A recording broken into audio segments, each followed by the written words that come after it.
Hello and welcome to the Art of Costume podcast. I am your host, Spencer Williams, and thank you so much for joining me for another bonus episode. Hey, costume nerds, as promised, we said once The Last of Us Season 2 comes to an end, that we bring Ann Foley back to talk about this incredible season, and there's quite a bit to talk about. I mean, just so you all know, there's going to be some spoilers in this episode, so if you have not seen it yet, go back and finish The Last of Us Season 2 and come back, as we're going to talk about the town of Jackson, working with all the infected, the journey of Ellie, Joel's leveling up in Jackson as he becomes the ultimate dad, and also, of course, all the factions that live in Seattle, like the Seraphites and the W.L.F. There's a lot to talk about. So after this break, please welcome back costume designer Ann Foley. Hi, I'm Dan, who does all the magic behind the scenes. I wanted to say thank you, and if you want to support the show even farther, go to tpublic.com/user/theartofcostume, where you can buy a couple variations of our logo on t-shirts, mugs, and stickers. Also, be sure to leave a like, comment, and subscribe, and if you're an audio listener, leave us a 5-star review on Apple Podcast. Now, back to the show.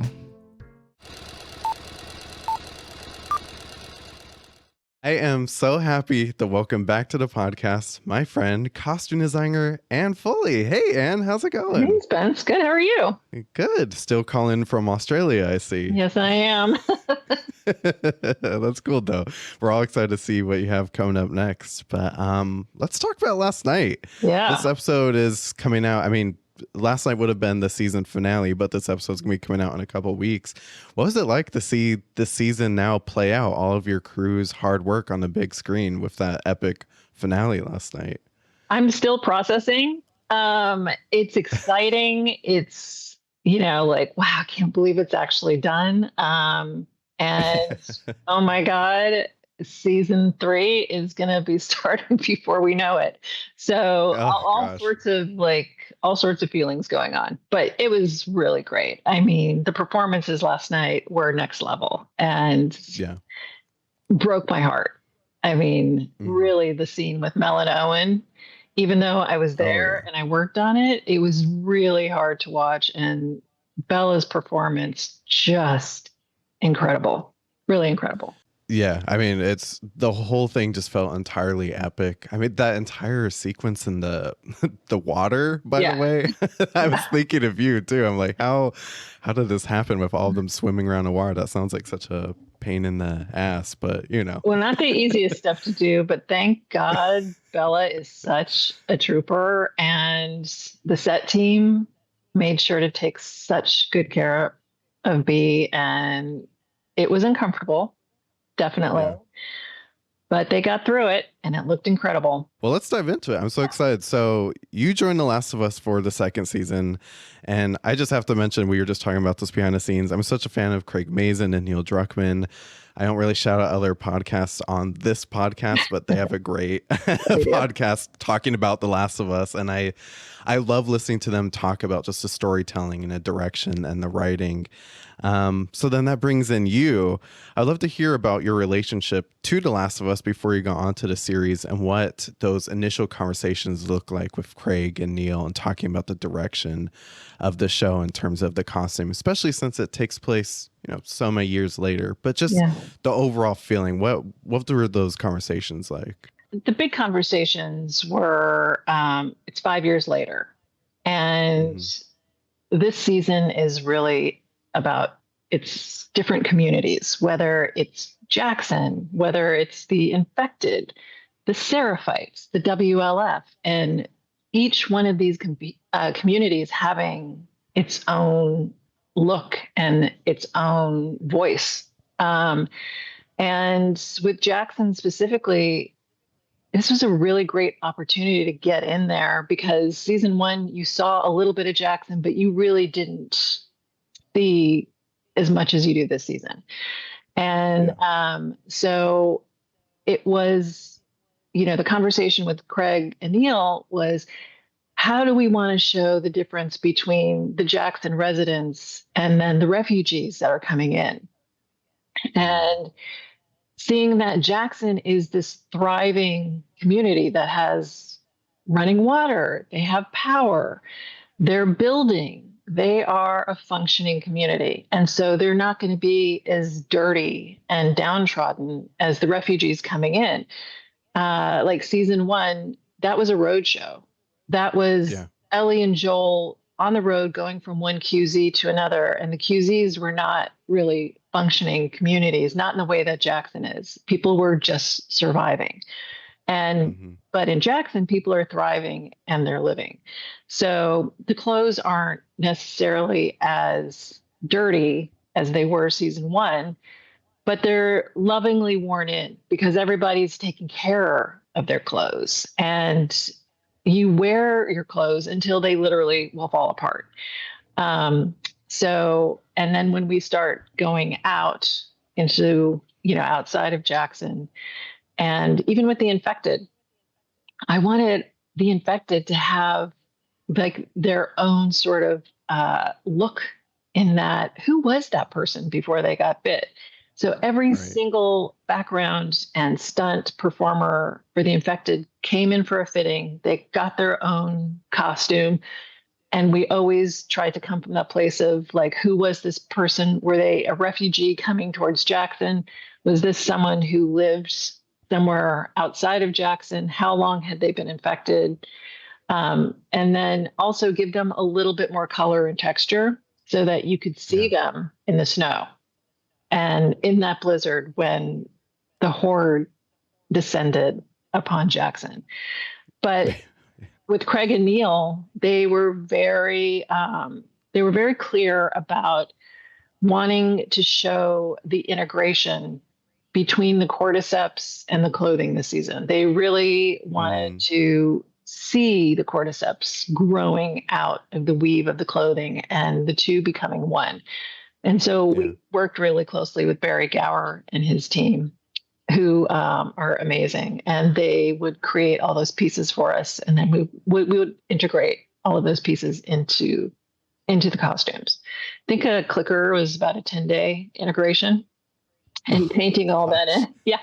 So it was a process, but it was a beautiful process. And my breakdown team really did an amazing job. So proud of them. Yeah. I feel like we could do an entire podcast just about the clickers, but maybe we'll wait a little bit later for that. Yeah. And we also, of course, have to talk about the game, as it's just such a major influence on the series, for better or worse. Every show and designer approaches this kind of adaptation differently. So I'm curious, how did you go about translating the costumes from the game into this live action world? Are you trying to do things exactly as you see it on screen? Is there a license to change things and do things more realistically for live action? How does that look to you in terms of The Last of Us? It's a little bit of all of that. And one of the amazing things about working with Craig and Neil are they understand and they know that I'm going to try to stay true to the game, but they always wanted to see what my take was going to be on it. So we kind of always fell somewhere in the middle, and it just depended on what the story requirements were.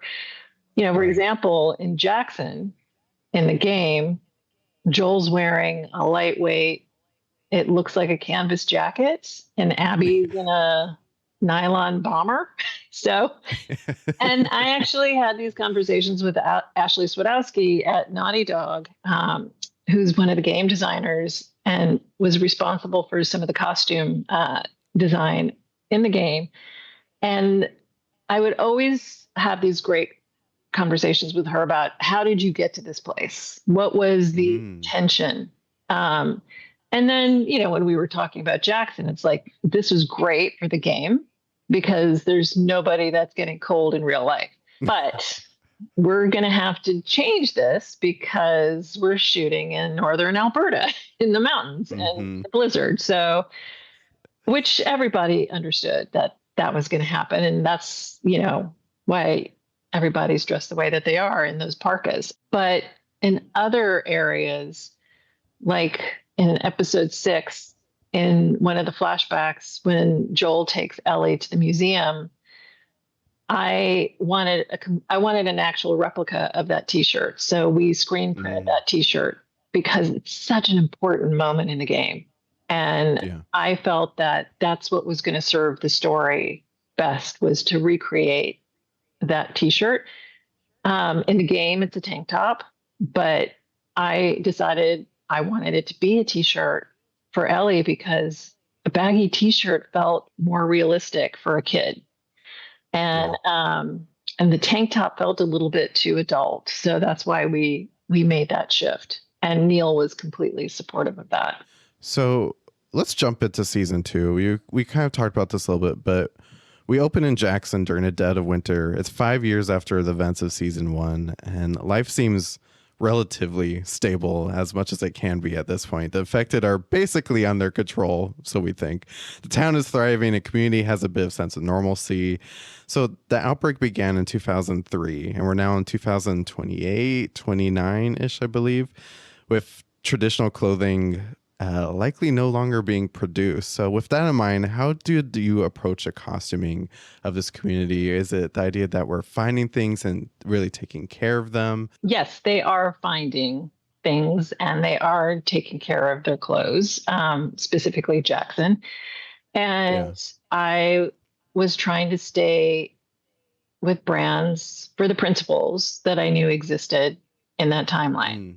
Gap, Carhartt, Levi's, Wrangler, Vans. And if it was something that we needed that wasn't necessarily in our timeline, we tried to keep it timeless so that it wasn't going to stick out and people weren't going to notice it. Now, that being said, there has been a lot of conversation around Dina's jacket, which I initially had put on my mood boards as just an idea of something that had a late 90s vibe to it, and just those nylon puffers. And when Neil saw it on my boards, he was immediately drawn to it.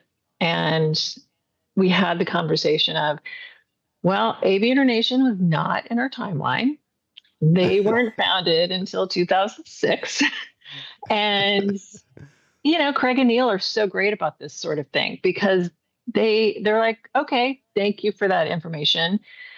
But it's like, it kind of doesn't matter because that's what serves the story. And same with Joel's jacket, his Flint and Tinder jacket from last season. That's not in the timeline either, but it doesn't matter because it became an iconic piece and it's just perfect for Joel. And that's how Craig and Neil felt about that jacket for Dina.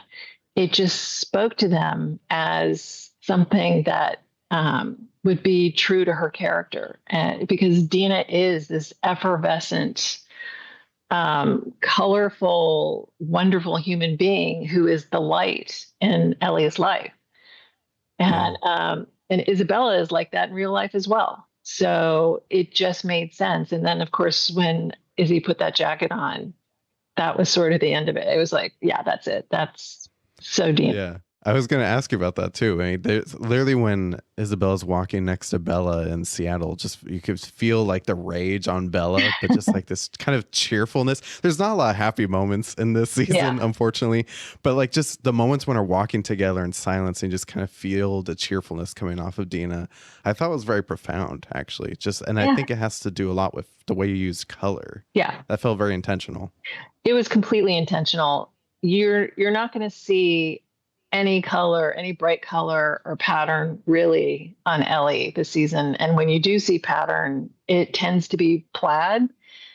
And it's because I wanted there to be a connection between her and Joel. And so their color palettes are very similar. And you really see this in episode 6, where Ellie, as a 14-year-old turning 15 that morning of her birthday, in that light yellow t-shirt with a stripe. And as she starts to get older, you see the blues starting to come in. She's not this like light, fun kid anymore. She's getting a little bit darker. And then when you hit Seattle, all of the pattern is completely stripped away, and it just be Right. shades of blue and dark green. Mm-hmm. And that is to sort of reflect where she is emotionally in this journey. Yeah. And yeah, with Dina is the one light thing in her life, and Dina is there to sort of try to pull Ellie out of that darkness. Yeah. Let's talk about Ellie, actually. And I actually want to jump ahead to episode 6, because this is another episode where I was thinking about you the entire time watching it. Can I just guess this was one of your favorite episodes? Yeah, I just feel it like it must have. Yeah, I totally knew it.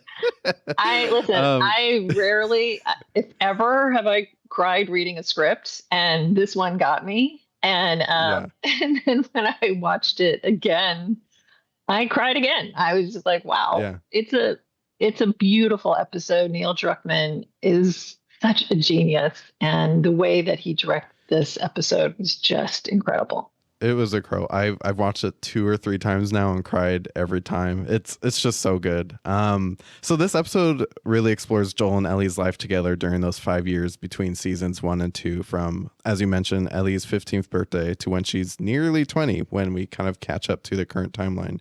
Tell me about your work on this episode, because I would love to hear about your collaboration with Bella Ramsey and how you were able to show, so much growth for this character through costume design in such a short amount of time. In one episode, we were able to kind of get a full picture of just how Ellie has grown up now. And it really takes us to where we are in the story through costume design without, because Bella Ramsey wasn't actually getting older, so to say, but the costumes really helped tell that story. Well, that was because of silhouette changes.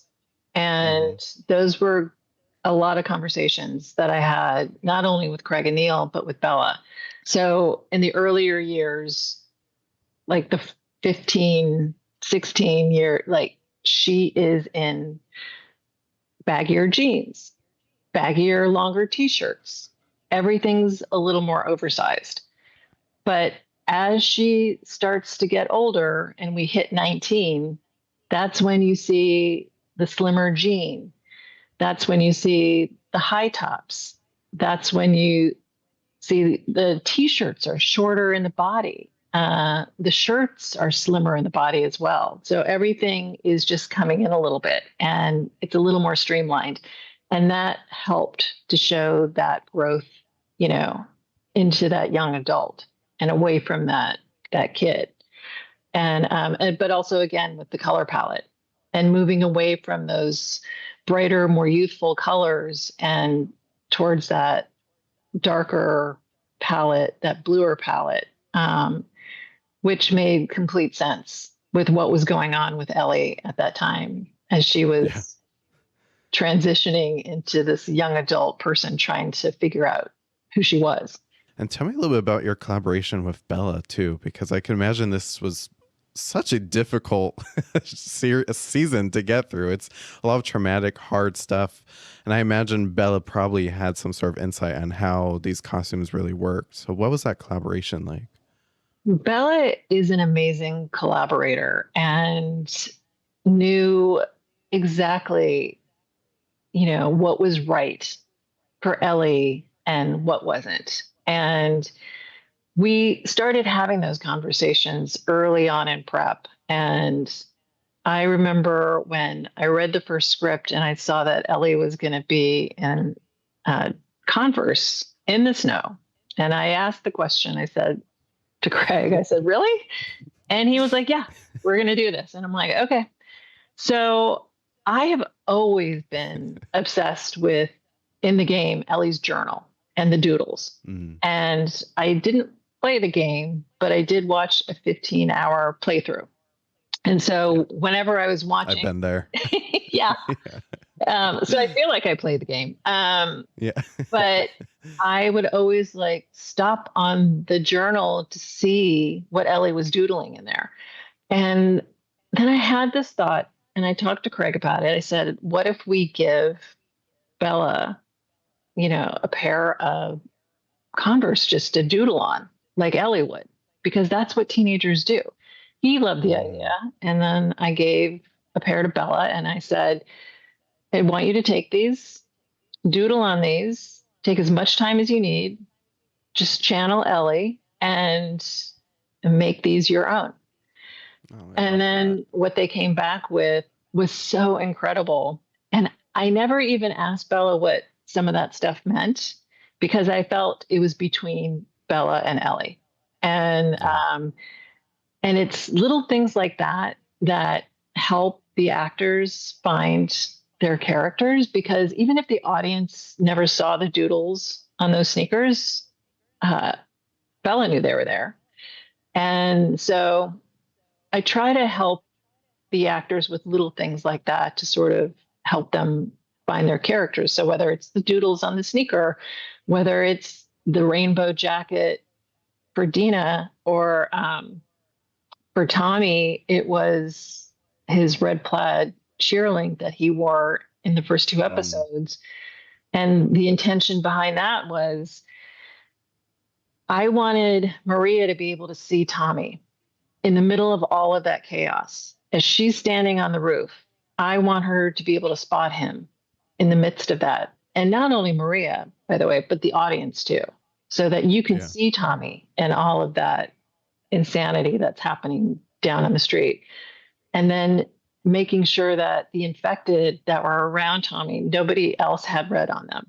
Tommy was the only one, so that he really stood out.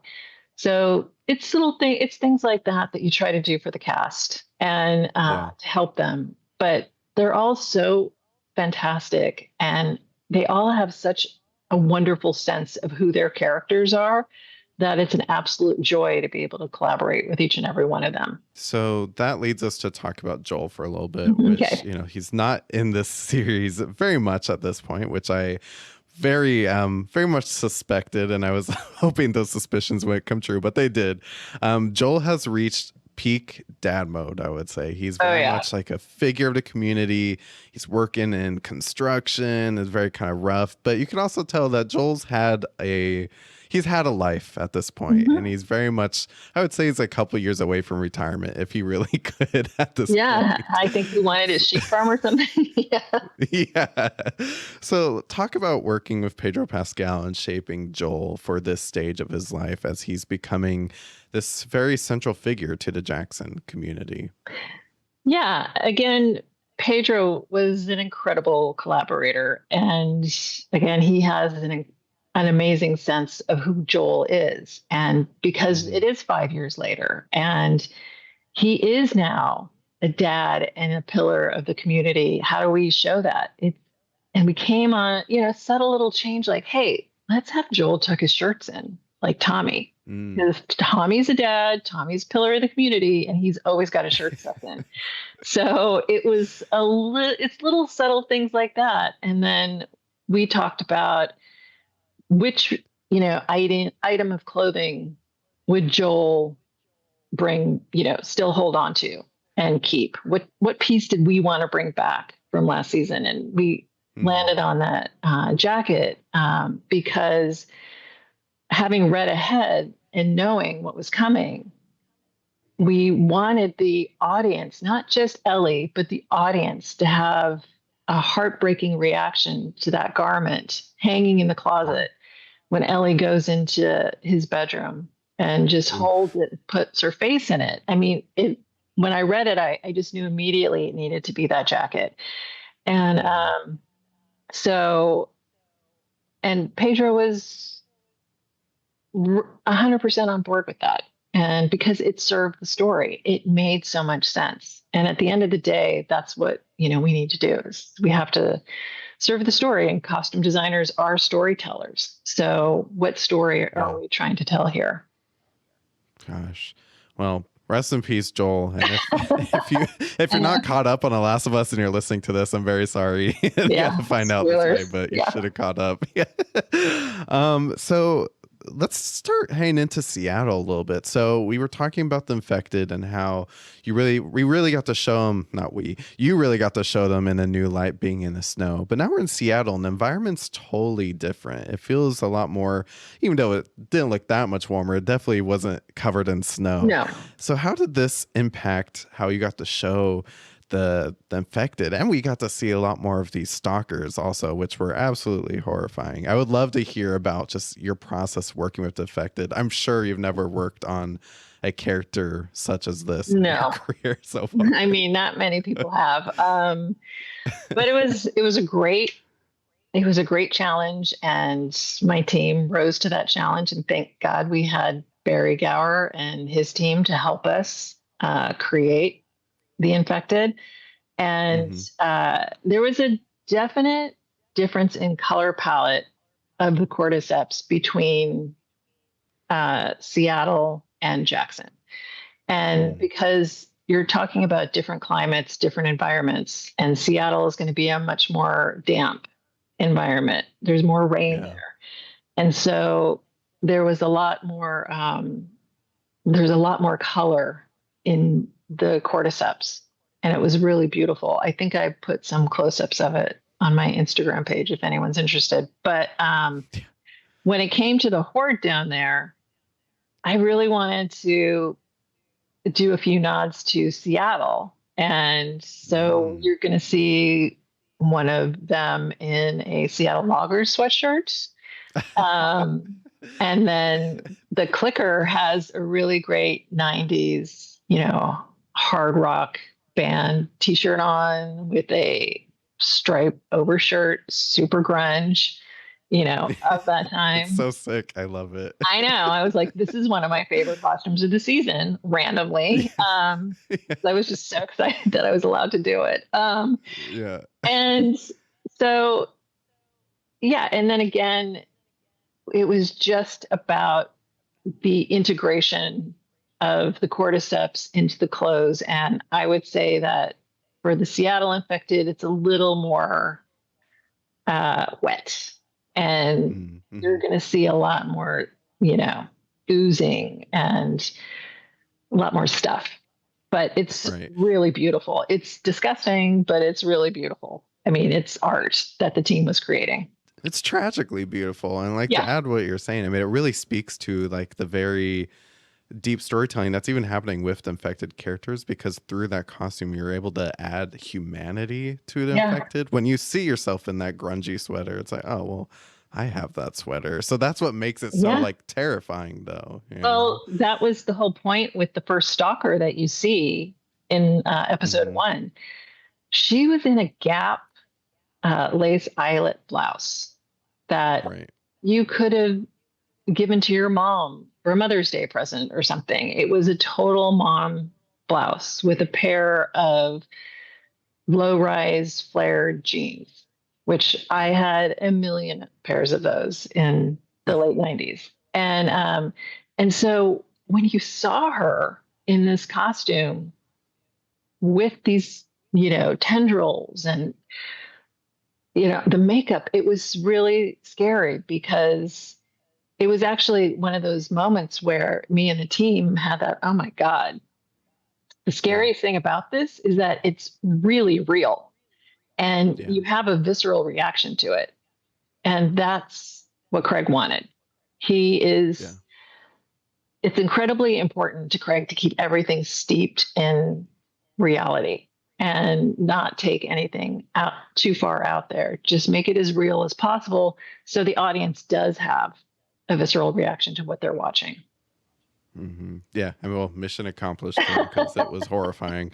What else is horrifying is all of the factions are happening in Seattle. So I think honestly, one of the funniest moments of the entire season is that brief moment where Ellie and Dina see Seattle. I'm like, oh, seems nice. Because we all know we're like, okay, no, sure. Not so much. Let's start with the W.L.F. To me, I feel like one of the hardest types of costume to do is a very militarized costume. I could be wrong about that, but it must have took an army to build this army, because there's a ton of them, and it's pretty nice armor. I would say they look like a legit army. So talk to me about the W.F. and also maybe their leader, played by Jeffrey Wright, who also played this character in the game as well too, which is very exciting. Yeah. Well, it's great because you meet Isaac in a flashback as a leader in Fedra. And And then you understand how the W.L.F was formed. And in our earlier conversations with Craig and Neil, we thought, what would they, what would they use for their gear? Well, they would use all the Fedra stuff because that's practical. You just don't throw that stuff away. You take it and you use it. So when you see the W.L.F, you see pieces of the old Fedra uniform sprinkled in there. And so we would rip the patches off and we would leave these scars on the sleeves of where the old patches were, or sometimes we would rip the patch in half so that there was still a remnant of the Fedra patch, because again, that's what they would have done in real life. And then we would strip the color out of some of the uniforms, but then blend them in with just a t-shirt and throw the old Fedra vest on top of it with the handmade W.L.F patches. So they felt like a rebel army, not a more functional army like what Pedro was, but still functional, but just not as militarized as what Pedro was. And so the color palette in the game is very brown and gray.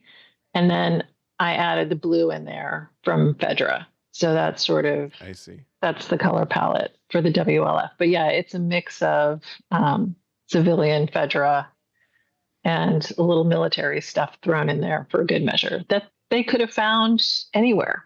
And again, because they're scrounging, they're finding clothes the same way everybody else does. So maybe they raided an old army surplus in Seattle and got some stuff. Yeah. So, and to their help, also, the Seraphites don't seem to be very interested in that sort of armor. So let's talk about the Seraphites, the religious faction that lives in the very forest region of Seattle, Washington. I love their costumes because they just feel very practical and handmade. You could tell that they've really kind of gone back to their more primitive nature. So can you tell me about your approach to designing for the Seraphites? What makes them so terrifying too? Yeah, they are really scary. The Seraphites were another thing that drew me into wanting to do season 2. I was so fascinated with them. And they are a Luddite group that lives off of the land. They make their own tools and their own weapons and their own clothes. And so, again, I talked to Ashley Swadowski from Naughty Dog along with Imogene Shays, who's my costume concept illustrator. And we had several conversations about the Seraphites and how did you guys get to this place? And okay, this is how you got there. We're going to take it to the next place. And one of the things I felt was important to do was sort of lose the raincoat idea that they wear in the game, because I didn't believe that they would actually find an army surplus, them, and like take all these raincoats or wherever they would have found them. They would have made something. So they're near water. They're near that old abandoned marina. So I thought maybe they took canvas off of old boats and just made these ponchos. So when you see the ponchos, you see different colors of canvas mixed in there as they would have like puzzled something, together. And then each poncho has a hand painted Seraphite symbol on the back. So every poncho is unique to its wearer. They scared the life out of me, honestly. Yeah. Yeah. I mean, I'm so happy with how they turned out. And their color palette, again, is it's of the Seattle forest. Right. So it's browns and it's greens, and so that they can blend in. That's what's so terrifying about them, I must add, is that it just feels like they could be anywhere, and it feels like they're watching you, and their costume really helps them as a tool, I would say, too. Which, even the children, I'm like, oh no, this is not going to go well. So you mentioned Imogene, who I want to talk about. So this is a massive show, which obviously must require a massive team. So I was wondering if we could actually take this moment to just shout out your crew and just You must have. Absolutely. Yeah, can we talk about the team and how you guys all pull this off together? Who helped you make this happen?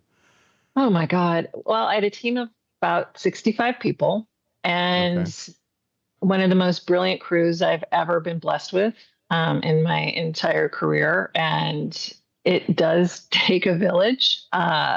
Carol Griffin, who's my costume supervisor, put together an absolutely brilliant team. My assistant designers, Paula Plackey, Danny Phelps, Allison Frazier, they really knocked it out of the park. Allison's job on this mainly was the infected, and she did an incredible, absolutely incredible job. Where Danny ran the LA office, constantly sending fabrics and whatever we needed up to Vancouver, and then Paula was just in charge of everything, and making sure that the wheels never fell off the wagon.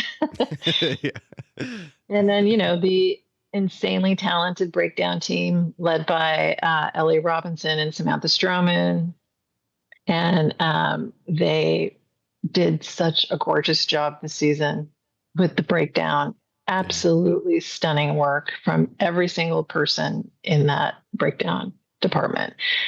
And then, of course, my workroom, led by Q Nyan, who is my ride or die, and I would be lost without her. She did such an amazing job in that workroom because the amount of stuff we built this season was crazy. We made all of the parkas for Ellie and Joel and Abby, Tommy's coat. I would say most of Ellie's shirts are all custom made. Her green coat for Seattle, custom made. And then there's the Seraphites. All of that was happening. That build was happening at the same time we were doing episode 202 with the Horde up in Alberta. So you guys were a little busy that week. Yeah, we were a little busy. So I mean, I think and just for 202 alone, we did close to 600 fittings. So I know. And so you rely on your crew for, their expertise. And thank God every single one of them brought their A game, because a lot of them are fans of the show too. Yeah. So it was important to all of them to, do the best job that we all could and not lose your sense of humor in the midst of it. So that's one of the things I'll be forever grateful for, is how nobody ever really lost it. Everybody just, kept it together and had a really great sense of humor, even when the Dolomite, which is the fake snow that they use in Jackson, turned all of the costumes for the infected into paper mache art projects. So that's the coolest job ever. Well, yeah.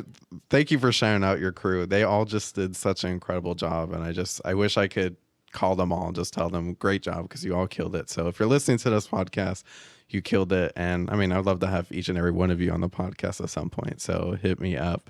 Well, and so last night's episode ended with Abby. So I kind of loved how they did that. So I wanted to end our interview talking about Abby, played by Kaitlyn Dever. Obviously, she's playing such a large role in this season, and definitely be playing a large role in the next season. So what can you tell us about your time so far working with Abby and this new and very dangerous character to the story? Yeah, I love Abby. I always have. And there's such a ferocity to her. And I think one of the reasons I do love Abby is because she is a mirror of Ellie. And so they are almost the same person on very similar journeys. And so what I try to do is mirror their color palette to show that. So that's why you see Abby in a lot of blues, and that jacket specifically that we made for her, which is also right out of the game, because I felt that that was an iconic Abby piece that needed to be replicated.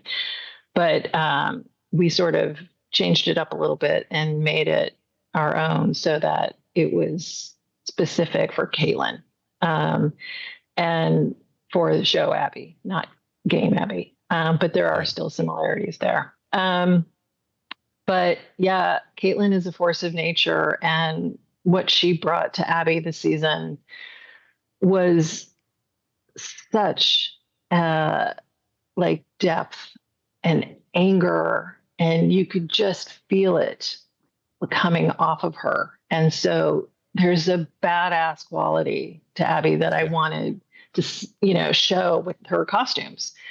And again, it's all about playing, with the silhouettes to make sure that we were keeping her as I wanted to play with the silhouettes just to make sure that we were staying true to the spirit of who Abby is.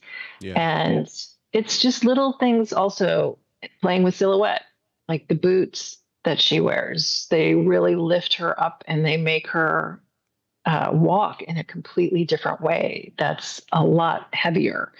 And that sort of stuff, I think, really helps. Yeah, I really appreciate that because, obviously there's been lots of conversation about the physique of Abby, which I think is ridiculous. But so I love what you're able to do with the costume because it gave her such like a prowess that, like, while it wasn't super complicated and did mirror Abby, I'm like, Abby could definitely beat my ass and probably beat your ass too. Like there's just something 100%. About her where she just feels very strong in the way that she presents herself in terms of her silhouette. So that's what I got out of it. And I really appreciated that. Yeah, that was what the intention was too, is it's the strength of character, not necessarily this crazy physicality that you see in game Abby. But one of the reasons why I love Craig and Neil's podcast so much that I listen to every week is they talk about, the difference between what the needs of the game were and the needs of the show. And they have there's a really great part in one of the podcasts where they talk about that and how they go about creating character choices for the game and why they do it. And then it made sense why we have a different Abby in the show. And I can't imagine it being anyone else but Kaitlyn. Yeah. Kaitlyn is sure. Kaitlyn embodies Abby like nobody else I believe could. Mm-hmm. She might have killed one of my favorite TV characters, but I still am very much excited to see what's coming up for Abby because I do think Kaitlyn Dever is just killing it, and I'm just so fascinated by this character. And that brings us to the end of talking about The Last of Us this time. So looking back on the season, now that we've seen the whole thing, just what has this journey meant to you so far, working on The Last of Us? It's been the honor of a lifetime. I have moments where I can't believe I get to be part of this show and get to be part of this Last of Us family. And I just feel so lucky and blessed that I got to help Craig and Neil bring season 2 to life. And I just hope that everybody else, the fans, love the show, the season as much as we loved making it. Because we did. Every member of that crew really believed in what we were doing. And I've never really seen a whole crew so excited about bringing, material to life as I did season 2. Yeah. It's just so profound. It's such a brilliant season. Congratulations, Anne. I really loved every second of it. I love the costumes, and you all should be so proud. So thank you for talking with me about The Last of Us. And thank you for having me. I'm looking forward to further conversations about The Last of Us, as we actually have quite a few coming up. Yes, we do. We'll talk about later. Sounds good. Thank you so much, Anne. Thank you.